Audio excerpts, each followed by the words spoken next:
What is the most used man-made material on Earth? You guessed right, it's concrete. Look around. It's everywhere.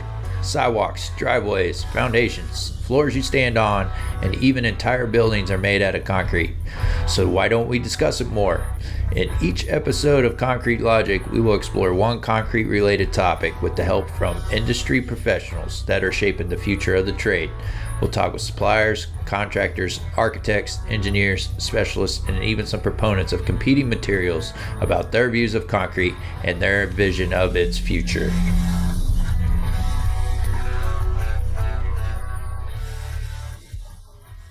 And how you can support the show.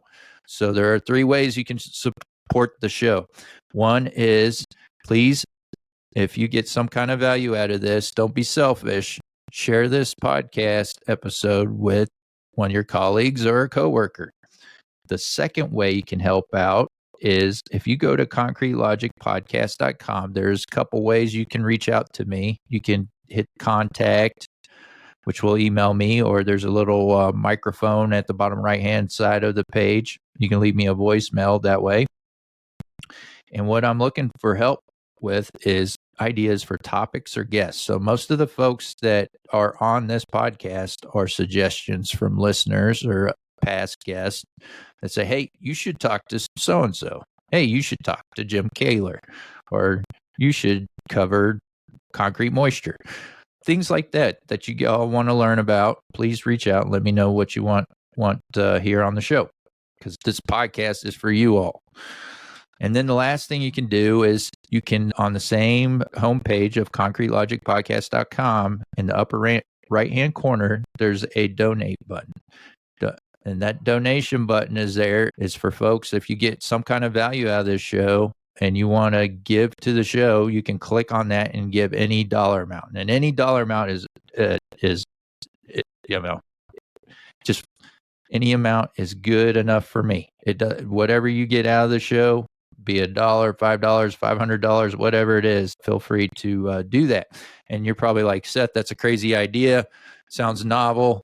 Well, it's not. I stole it from somebody else, and I'm going to give them a shout out. I was wondering at what point I was going to give these people a shout out. But if y'all should check out No Agenda Podcast, it's got Adam Curry and John C. Dvorak on there, and they've been doing this value for value model where their listeners donate to their show for the last 16 years. So this is not something new. I didn't make this up. This really works. So check it out. And then with that, Jim, let's dive right into F6 and F710, which are ASTM. What are they? Can you explain it? Maybe we should start off with what the heck is ASTM and why should we care about ASTM? Good question. Yeah, ASTM, American Standards Testing and Materials. God, how do you wrap up ASTM, huh? That's interesting. I guess everything that we make in the construction industry at some point goes through ASTM. I know, like when you go and do yard work, you get the plastic PVC piping from Home Depot, and it'll have an ASTM on there. So I don't know. I hate to say like everything's certified because that's maybe not super accurate, but overriding governing body over just about every construction material, I would think. I think that's safe. I sit on a number of the ASTM CO9 concrete and aggregates. DO8 is waterproofing. D30 is composites. GFR bar I have an interest in. EO6 is overall building science, building health, if you will. F6, as you mentioned, is the flooring group. And then GO1 is corrosion. And those are the groups that like I said, I think I'm at least a voting member on at least one committee. But again, for me, it's a little ADD-ish. It's more of, I don't want to be the guy that has the expertise necessarily to guide it. But in my industry, I want to know where it's going before it goes there. So I'm like the voyeur. I'm there, but I'm not there. I have an opinion on certain things. I know I have a pretty good background in concrete and cement chemistry, but beyond that, if you're talking about waterproof membranes, I almost always abstain in my votes unless you're an expert in that field. I feel you should, like me, stand back and watch the work reports that are done. When something, it doesn't just happen. There's reports that are drafted by committees. They go back and forth. They vote on it. There's negatives. It's a whole process. Then they sit down and it's mind numbing. They go over the English language and convention of A's and they's, and you go through that whole thing. And then a report is published. And these things do not move quickly. They move like glaciers do. But there's some method to that madness too. Our industry is very old, very conservative. You don't want some newfangled thing coming down the pike. Everybody jumps on board. So the ship moves very slowly. But I think that's probably a good thing too. So yeah, I sit on a number of committees. Again, I don't give the impression like I'm driving the boat, but I'm more just a passenger. I'm just watching. I'll give you an example. I think, again, I talk about some of the monotony involved in it. A few years ago, the fly ash guys, there's no secret, particularly here on the West Coast, fly ash is running out. We've done an excellent job, if you will, of taking the fly ash, the product of burning coal, and burying it in our concrete. Now, with that said, there's a lot of benefits to the concrete, pozzolanic activity. It tightens it, densifies it, probably makes it more durable, obviously more sustainable. But we don't have much of it. So now they want to go and broaden the definition. They want to take the bottom ash and the middle part of it. I don't want to be hyper dramatic, but I mean, it almost breaks into fistfights in the back of these committee meetings and stuff. And that's about as exciting as it gets. So yeah, it's a very slow moving. So I just want to paint the picture here, what we're dealing with, the animal. What type of folks are on these committees? You have a little bit of everything. Obviously, I'm a consultant, but again, that's just a fancy way. I'm a peddler. I'm a salesman. So you have people like me would be like distributors or manufacturer representatives. And then you have a whole engineering community. You get a lot of folks from the universities, the colleges who are doing primary research. And again, these are the guys that usually have PE after their name, SE, PhD, wear blue blazers, and are overall pretty sharp guys. Yeah. So it's conglomeration, contractors, suppliers, designer specifiers in the engineering community. So it's eclectic, to say the least. And this ASTM F6 committee, they just cover resilient floor coverings. Is that correct? Yes. Yeah. The backstory is such, the greening of the planet, if you will. Back in the late 90s, there's no secret, they outlawed paints and solvent-based, oil-based products. It's before I was old and fat, I used to race a bicycle around. I rode a bicycle quite a bit, and we used to paint our bikes. And then after a while, almost overnight, you'd set your bike and you'd get it scratched. So we all moved over and we get our stuff powder coated now. But that's no secret. They just took out all the solvents, the heavy VOCs, and the paints almost overnight deteriorated. Well, that didn't just happen with the paints. That happened with coatings, adhesives, all kinds of stuff. So now you have all of your resilient flooring. That's something that's allergen, very high hygiene in hospitals, universities, stuff like that. They don't really breathe well. So now you take your adhesive, they go from a solvent oil-based to a water-based almost overnight. So this is probably what, maybe 98, 99. They didn't outlaw it. That's not technically correct, but they basically made, if you did continue oil-based, the registration, the process, the hoops you had to jump through were so intense that for all practical purposes, they forced it out. So now all of your adhesive for your floor companies, big flooring companies, overnight goes to a water-based, 50, 60% in some instances. So then we ran into a whole issue where you took your concrete, you build in your building, and you have your construction cycle. And obviously, if you got to be around a superintendent for 10 minutes and you know everything's late and should have been in yesterday. So you have a very abbreviated construction schedule, and they go to put their floor on, and these adhesives aren't the same. You used to be able to take what they call cutback.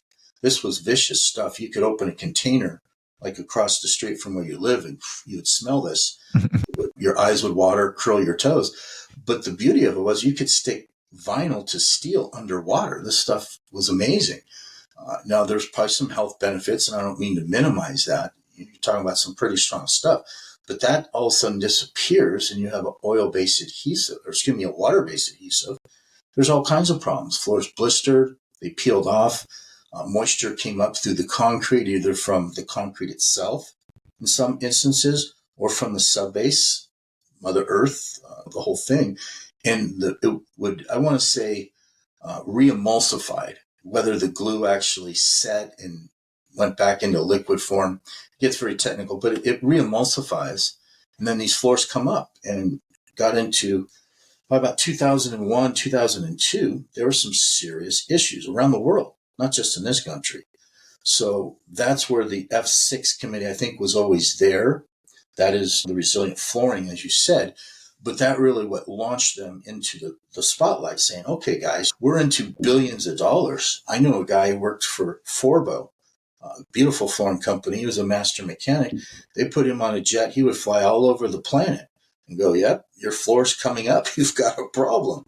But it took a while to figure out what that problem was, the moisture. Was it from the concrete? Was it coming through the subbase? The subbase, you had folks like Stego, what you call Class A vapor retarder, vapor barrier retarder. You get into that whole dialogue. But that takes the play, properly installed, that takes the play out of all the moisture coming up from Mother Earth. So then you have moisture within the concrete. And they looked at F6. My critique has been rather harsh at times, but I don't know if the F6 initial concern was to fix the problem, or was there more of a cottage industry that developed that made a lot of money from diagnosing the problem? That is, you could go hire any of those guys on there and fly them out and pay them heavy expenses, and they would look and say, yeah, your floor's coming up. You have a problem. That's nice. You and I both know, say you're not fixing anything. You write a whole report on what you could have done, what you should have done, what you think the problem was. And again, I want to be very fair. It took a while. Nobody really knew for a while, for a few years. Today, it's easy to look back, right? Everybody knows how San Francisco should have played the last Super Bowl. We're all experts at that, right? They just played the Super Bowl. But it took a while, but they let it go on for years and years, where there was guys that this cottage industry of consultants just basically show up saying, yeah, you've got a problem. And it's moisture. Could be coming from A, B, C, or D. That I think I've been critical of. I think it's a fair criticism. And then you mentioned F710, and you can read that document if you got it pulled up. But that's really what the product of them going, okay, you guys are in charge at the ASTM level of flooring, resilient flooring and coatings. You got to put terrazzo, you got to put some of the high traffic area coatings, epoxies in there. Roofing kind of falls under that universe too. And then they come up with the F710 document, which is a guidebook. And it says, okay, if you do this, then the assumption is that you will have a successful flooring installation in years of perfect service. I, again, was very critical. There's a section in there that says you shall test for moisture. Now, you use the word shall. I think that's pretty beaten out in the courts. That means it's mandatory, that you have to do it. Well, if I tell you have to do this, Seth, you have a reasonable expectation that if you do it, you'll be successful. And that's when you get into in situ relative humidity. The Wagner meters came out, very popular. Drill a hole, you're into the top third of the concrete, you let it reach some type of equilibrium, you put a probe in there, and you get a percentage. 75%. That was the kind of, I don't know, almost like a holy scripture coming down from the mountain. First of all, 75% is not realistic. If you talk to the gurus, the pros, right? The Tyler Lays, Jason Weiss, David Trejo, we mentioned my three heroes, usually between about 85 to 80%. And even below 80%, all the really cool magic in concrete ceases. There's just not enough moisture. It doesn't produce more cement product is a good thing. That's what you want, right? Concrete gets harder, it gets stronger, it densifies, it's less permeable, all the good stuff that we want. So to say that 75% you have to hit that, in my career, probably 15 years now, going on 16 years, I've seen a lot of floors that have failed that had reached that 75%. And again, these are moving targets. First of all, when you build a project, most of the time these areas are not acclimated. You don't have the skin on, the doors, the windows, the walls, everything. The HVAC is on where you can keep a controlled environment. So to say that because you went yesterday morning or yesterday afternoon and you got 75%, and then I sent a team in this morning to put the floor on, goodness, there was massive failures. It didn't work. And it would be the same thing with the calcium chloride. That was one of the other two tests, right? You properly done. That's a huge statement. You grind, you open up the capillaries on the surface of the concrete. I don't know if I've ever seen that done. You put a little petri dish, sodium calcium hydroxide, the old petri dish, where they weigh the material, you put it on the concrete and it pulls the moisture out. Then you weigh it and you get that difference. That is pounds per square foot per 24 hours, per 1,000 square feet. And you get a number, 3 pounds. That's again, handed down from the mountain. I've seen a lot of floors fail that were at some point on the surface, 3 pounds per 24 hours per 1,000 square feet. Again, depending on when you did that, what part of the slab, there's all kinds of factors. And these floors failed. My critique of the F6 folks is that I don't think even to this day that they've moved in a direction where you're actually fixing the problem. Then you get into dew points. There's a number of things that come into play when you install flooring and your adhesive isn't a fraction of what it used to be. I think there's a lot of folks that made a lot of money, and I don't know if they really fixed the problem or just explain it to you in really nice literary terms. I think the point of the ASTM is to give us something that we can, for the flooring example, is have a test that confirms that we are doing something right. We're installing when we're supposed to, we're using the right materials, doing the right tests, is the point of the ASTM. It almost like, from your story, what you're explaining to me, and I'm sorry, I have not read the F710 paper. That's why I brought you here. But it sounds like from these, and there's been we've had other guests on the show, and we've referenced standards before. They try to simplify a process that might not necessarily achieve the goal of the group, and they're trying to make it as simple as possible. Is that what is happening in this particular instance? I would agree with that, Seth. I think that's probably a diplomatic way of saying it. These are vastly complicated. But again, I think when you put out a mandate, and I think that 710 document is key. I had some products that I felt addressed the issue, and I went on a circuit for a long time, lunch and learns, and talked about this. You should be very familiar with F710. I think some of the other ACI documents, I think, did a good job as well as they could have to try to address this and talk about some of the circumstances, how to control your environment. But again, I think this process, it's 2024 now. This problem really manifested, I think the inventories ran up in about 2001. So we're well past 2 decades. We're past 20 years now. So if I tell you something, Seth, you shall do this, you do that, and you still have catastrophic failures. It's a tough conversation. Again, I don't want to beat a dead horse. I lived in this universe. There's very serious meetings when you have, say, 150, 200,000 square foot building. And one of the last things you have to do is to install your floor, maybe touch up a little paint, throw on the kick plates there on the outlets, and then you toss the owner the keys. And your only fix is a $6, $7, $8 a square foot fix to come in to bead blast that floor, to put in some type of epoxy remediation, 2-part epoxy, Nothing sticks to epoxy, so then you need an SLU, self-leveling underlayment, cementitious, and then put your floor on. On a good day, that's probably $7 a square foot. And you're in those meetings, and the architect's there, and the general contractor's there, the flooring installer, the concrete guy, and everyone's got his head down. Who's going to go to Mr. Owner for that $1 million check? Man, those are tough conversations to have when you're 90% on the building. So again, I don't want to be hyper dramatic, but these are serious. The construction schedule, the time, the monies involved to fix this problem are substantial.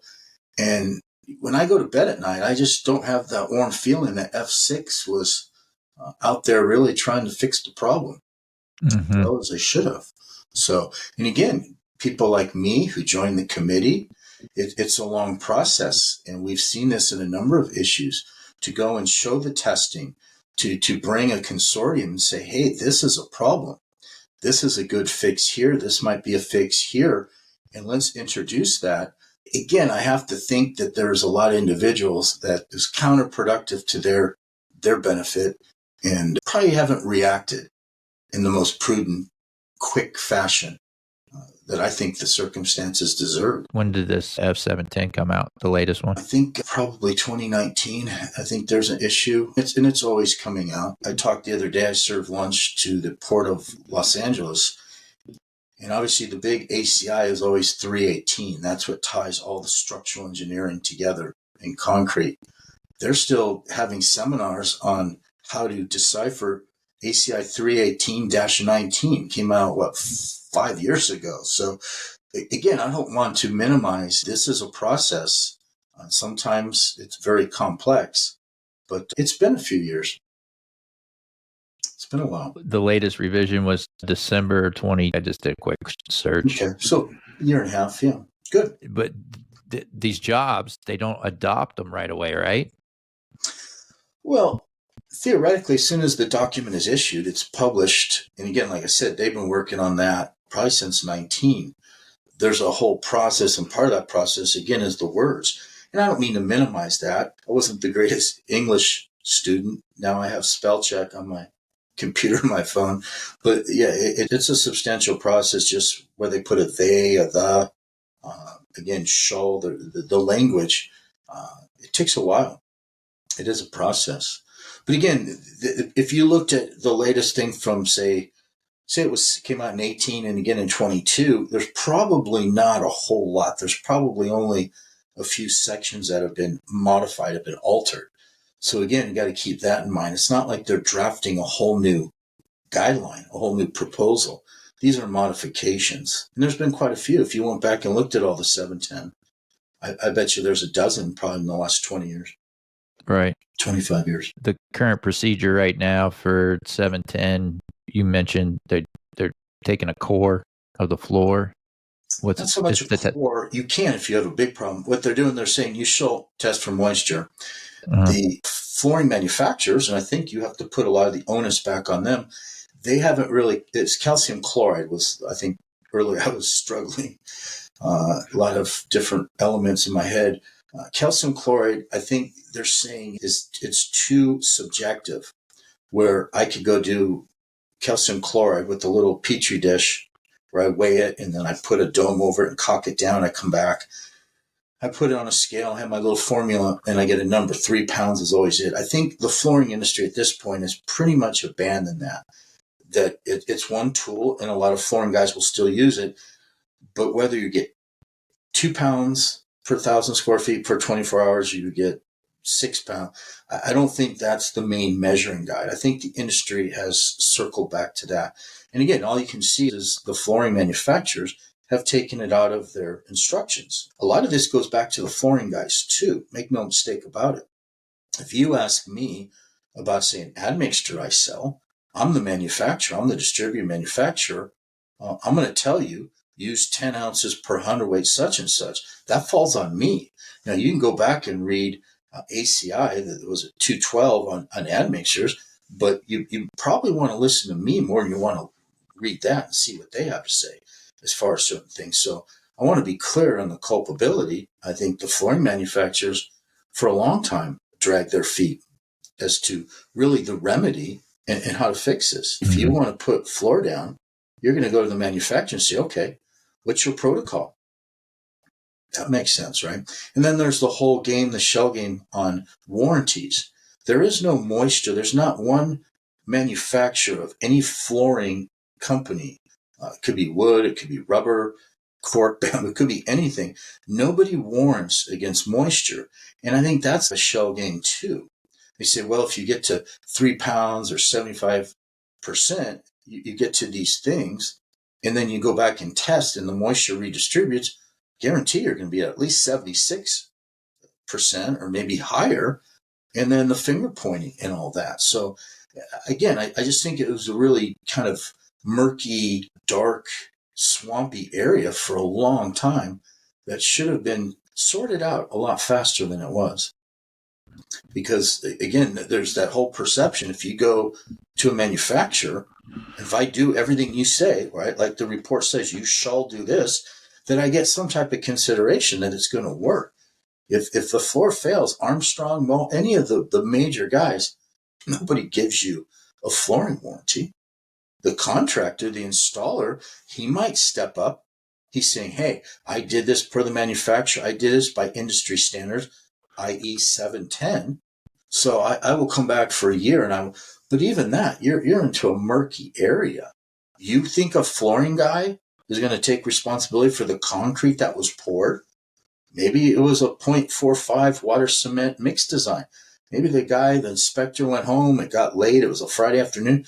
Maybe they went up to a 0.55. Are you going to take, if you're a flooring guy, Seth, the flooring installer, you're going to take responsibility for that? Probably not. So it's a bit of a circle jerk. And it's cost the industry a lot of time. I think a lot of money, both directly and indirectly. We know there's all kinds of costs involved. And I can't say as the F6 can look in the mirror and feel real good about the way they've represented it. So if you had it your way, what would the 710 say? I would go back again. That's probably self-serving. You had a guest on a while back, Dean Kraft. He has a company. He makes a chemical, an admixture. He feels that he has a good approach to the problem. He did, I think, the responsible thing. And I've told Dean a number of times, we happen to be friends. I don't know if I could do what he's done. He joined the committee. He spent his time, his dues. He's a voting member. He went, and I believe it's the water drop. There's another whole piece to this that nobody discusses, is the surface of the concrete. Is it permeable? Is it non-permeable? Is it absorptive? Is it non-absorptive? Again, that has to do with the type of adhesive you use. When you're in concrete, my God, it's almost like a braggadocious. I did a few years back, Viacom down in San Diego, North County. Big, beautiful campus, huge. And Qualtech, they went back and forth on this slab. They burned it in so tight. I was kidding the guys to shoot numbers. I wanted to see the FF and the FL numbers. It was beautiful. But there's a certain counterintuitiveness to that. If you turn your blades up and you burnish a floor, and then you want to come back and stick a floor to that, think about it. Would you rather something that was just bull floated like your sidewalk? You think a floor would stick better to that? Or something that highly burned in like a mirror, like your garage floor? That's, to me, somewhat counterintuitive. So there's a test, and Dean Kraft, I think, stepped in. He put his committee together. He had all of his voting. He went back to the drawing board a couple times. And I would venture to say it was probably just barely 2 years where he introduced the test, where you take a drop of water and you drop it on the surface of the concrete. And you wait a few seconds, and either that water absorbs into the surface or it just beads up on the surface. And again, that's either porous, non-porous, and that dictates on what kind of adhesive you use. I like that. I think to take that out of 710 and say, no, this isn't just a procedure. This is an important piece on its own. Is that surface porous or non-porous? And here's the test. That's position A. I give Dean tremendous credit, although I never tell him to his face. But we're too good of friends for that. But to me, that's how you move the needle, is you sit on the committee. I was talking to the guys the other day on LinkedIn. There's a nice group, and they were saying how internal cure can take the place of regular surface curing, wet cure. And I says, well, in some instances, probably.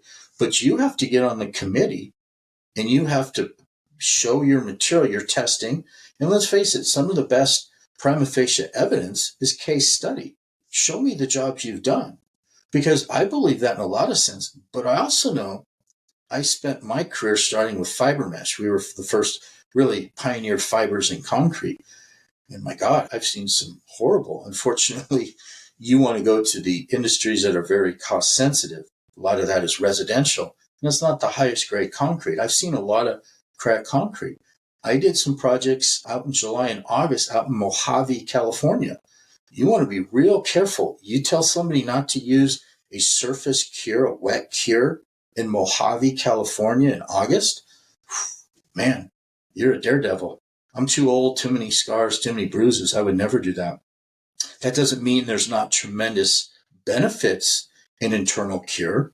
Part of durability consultants, what I do is a lot of try to do third party testing, if you will. Maybe I'm second party or second and a half. But honestly, I only want to sell and represent the products in my heart that I know are effective. We've done a lot of testing back in 2019, some corrosion testing. Made some concrete beams, put in some artificial cracks in those, took some sloppy 10% salt water, went through a wet dry cycle and took a half cell and measured that. We still do that every few years. Looking at these products that are permeability reducing admixtures and doing testing. Again, there's huge differences where you live, Seth. And you said, Jim, I went out and I did this with 400 pounds of cement. I have my aggregate and all that. Where I live, the material is not that good. It's a whole different ballgame. So what you do in your backyard might be way, way different than what I do. I do a lot of work in Hawaii, incredibly interesting material in Hawaii. They bring a lot of their material from the Pacific Northwest. I worked for a company called Highcrete years ago, really focused there, mostly because of a gentleman, Randy Cooley, very smart man. And so I'm privy to a lot of the testing. Well, they can do with 380 pounds of cement what it would take me 600 pounds of cement to do. Their material is just far superior to our material down here. So again, the local testing and stuff, that's key in my mind, because again, that third party testing, that's where it's at. So take that to these areas around the country, do your homework, come to my backyard where the rule of thumb is like Seattle is the best, right? And then it gets progressively worse. Well, San Diego is worse than Los Angeles. That's some reprieve. But do your testing and bring it to these committees and then move the needle that way and say, hey, there's times where I might not need an external water cure, where an internal cure will suffice. Make that case. Plead your case, like what Dean Kraft did. I think that, to me, that's position A. Yeah. This F710 paper, does it address anything other than the concrete? Does it look at the whole entire process of installing the floor, or does it just look concrete is the problem? This is how you solve the concrete problem, by testing it and applying the floor at this date and time or when it meets this threshold. Well, and that's an excellent question, too. It's rather insightful, Seth, because again, as I mentioned, C09 is the ASTM universe on concrete and aggregates. F6, they're flooring guys. Now, it's not to say that Peter Craig and Scott Tarr, these guys, they have a decent background in concrete, but yet you're bringing two different systems in. You have two different universes. How many flooring guys do you know are experts on concrete? Probably not a whole lot. So, yeah, so it goes back to my initial thought. Are you going to put a flooring installer on the hook for the C8? C8 is a licensed concrete contractor in the state of California. Is he on the hook for all the means and methods that guy did? That's not fair. That's a tough sell. That's just not in the universe, right? You don't put the concrete guy on the hook for the flooring guy. So you're mixing expertise, you're mixing systems, you're mixing products. And I think that's one of the things that the ASTM has to grapple with. Well, I think there's two ways you can fix this problem. The first way, if we got to go through this committee way, Well, no, I'm not even going to go there. The two ways in my simple way of thinking is on your jobs when you have these areas of the floors in these buildings where you're going to put something on concrete. You're going to put some kind of flooring on concrete. You got to have that pre-pour meeting. And you got to drag the flooring guy into the meeting. And I could probably count on maybe one hand that I've seen a flooring guy come to one of these pre-pour meetings because they're like, they're talking about concrete. What the hell do I need to come in there and talk about resilient flooring? But that guy needs to be there so we can all coordinate the floor finish. So, Jim, like you were saying, are we bull floating this thing? Are we brooming? What are we doing where this certain floor is going to put down? That needs to be established. And in that pre-pour meeting too, we all need to talk about what the temperature of the cured concrete, what temperature is that concrete going to be? What temperature is the glue that we're putting down? What's that going to be? What temperature the floor is going to be? When are we bringing all this stuff in? When are we going to give it time to acclimate to the building before we install it? All that needs to happen in a pre-pour meeting.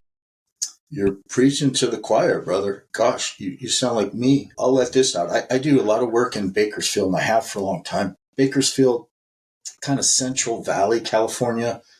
Big produce. You think it's a big dry hole, but they've got some crazy hydraulics. I don't know if it's because of the farming or just Mother Nature as it rolls out to the sea. But for years, I have an admixture, goes in the concrete, like you said, up front. Flooring guy's nowhere around. But the good part is Bakersfield, it's like a little piece of Oklahoma, right in the middle of California. Everybody knows everybody. So I've got to know there's only a handful of really key, good installers. And they'll call me, the flooring guys. Hey, Jim, this is Brian over at Metro Floors. Did they use your admixture now? Yes, sir. He knows right there. He hangs up the phone. He doesn't have to spend any time testing. He knows if it does go wrong, he's going to call me. I'm going to get the phone call. He doesn't have to do any of the stuff, the Shull test. You Shull test for moisture in F710 that we referenced earlier. He doesn't have to do calcium chloride. He doesn't have to do in situ rel humidity. He can just go prep and put his floor on. He's happy. He knows. We're like best friends.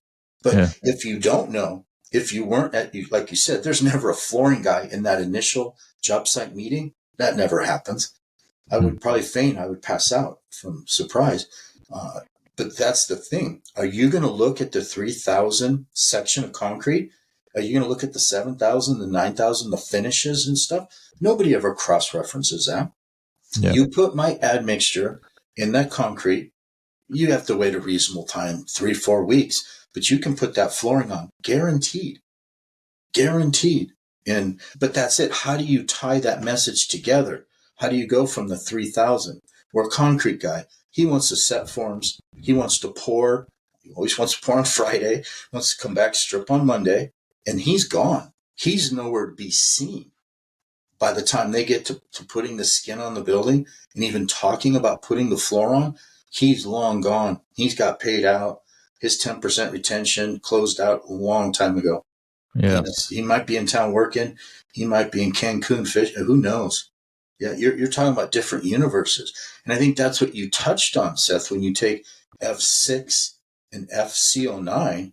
I guarantee you the FC09 guys and the F6 guys, they don't know each other. I don't know your admixture, never used it, don't know if it works or anything. But even if it does work, and it does, and I'm sure it does, it sounds like you've had great success with it.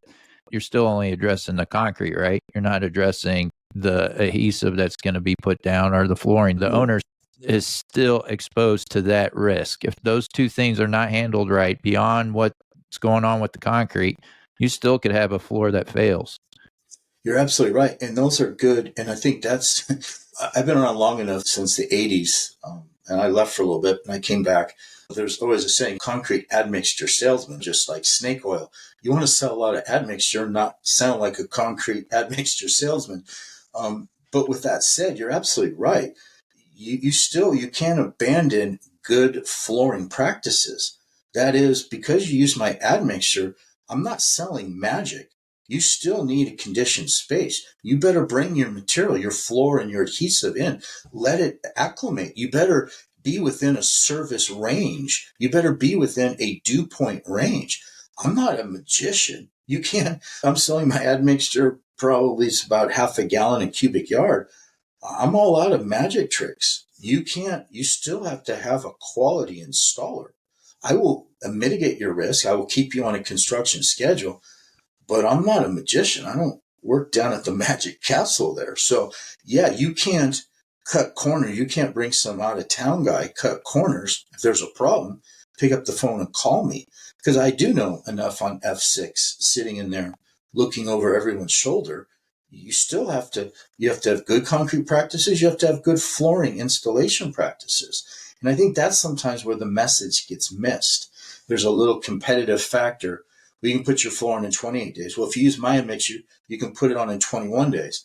Okay, but what's that 7 days? What did that produce? Well, I don't have even less skin on the building. I certainly don't have the HVAC on. I don't have a conditioned space. So you want to be very careful of that. And I think that's sometimes the nature of things that can cause, like I said, the porosity of the surface, dew point. If it's a certain temperature and that temperature goes down, you have moisture. Regardless of that, that's the other thing. The industry always compensates. You can go put your floor on at 25 pounds on the calcium chloride test. Well, 25 pounds, the only way you get to that would be underwater. You can go up to 100% relative humidity. The only way to get to 100% relative humidity is in water. You could be 99%, but 100% is water. You're telling somebody to put their floor on in water? Man, you're a dangerous guy to me. You can never abandon the good concrete practices. And I think like I go back to the curing compound, the last conversation I had with the guys. If you're going to focus and you're going to live outside of that ACI, that PCA, Portland Cement Association, ACI guidelines, you better be real upfront with the guy. If I sell you an admixture, I'm going to say, listen, I'm going to ask you, don't worry about F710. I'm going to step up. I'm better than F710. There really is no warranty. So listen to me. I think you owe the industry to be upfront about that. If you say, don't put a curing compound on, an external wet cure, use my product, it's going to lend an internal cure. I think you need to be upfront about that. Unless, like you said, you go sit on these committees and you move the needle. Yeah.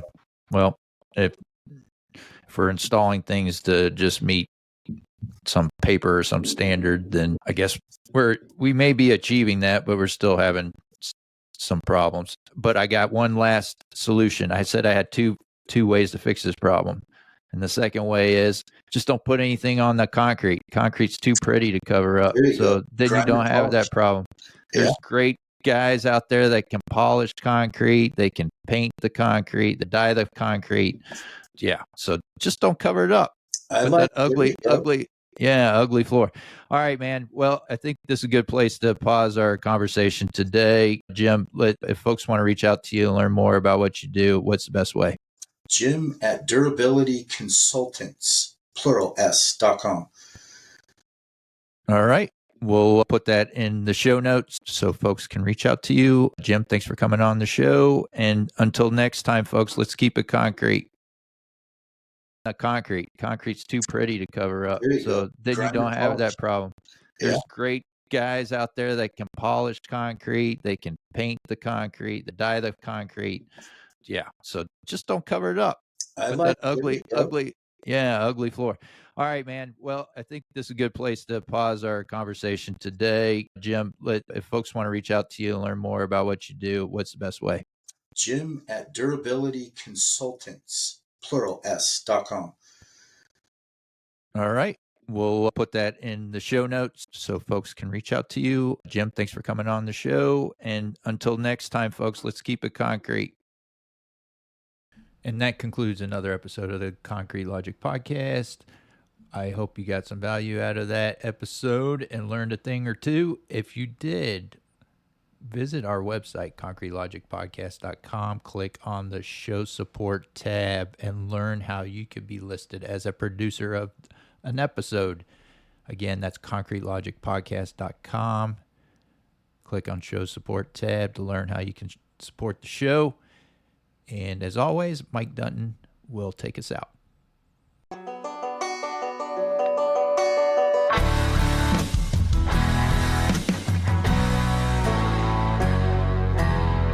Right.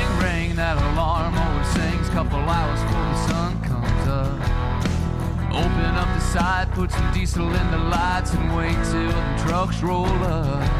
Yeah, this ain't how most folks live their lives, dripping in sweat, working overtime. But while they're tying their ties for their 9 to 5s, we're out here changing these skylines with wood, iron, and mud.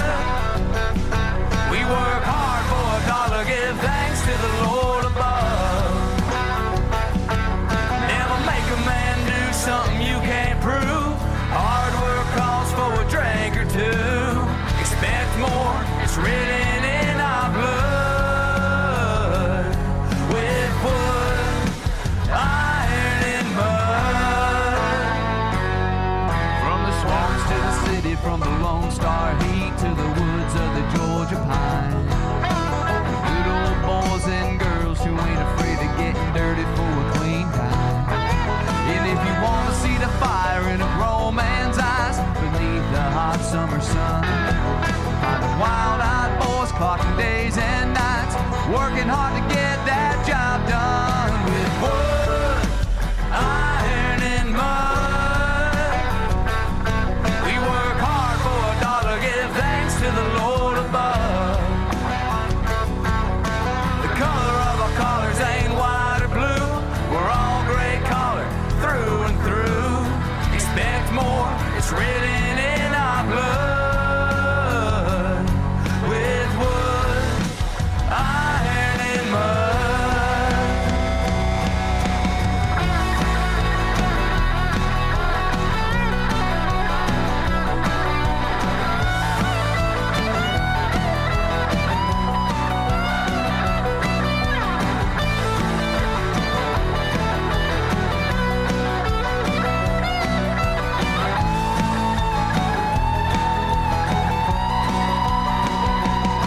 With wood, iron, and mud. We work hard for $1, give thanks to the Lord above. Never make a man do something you can't prove. Hard work calls for a drink or two. Expect more, it's written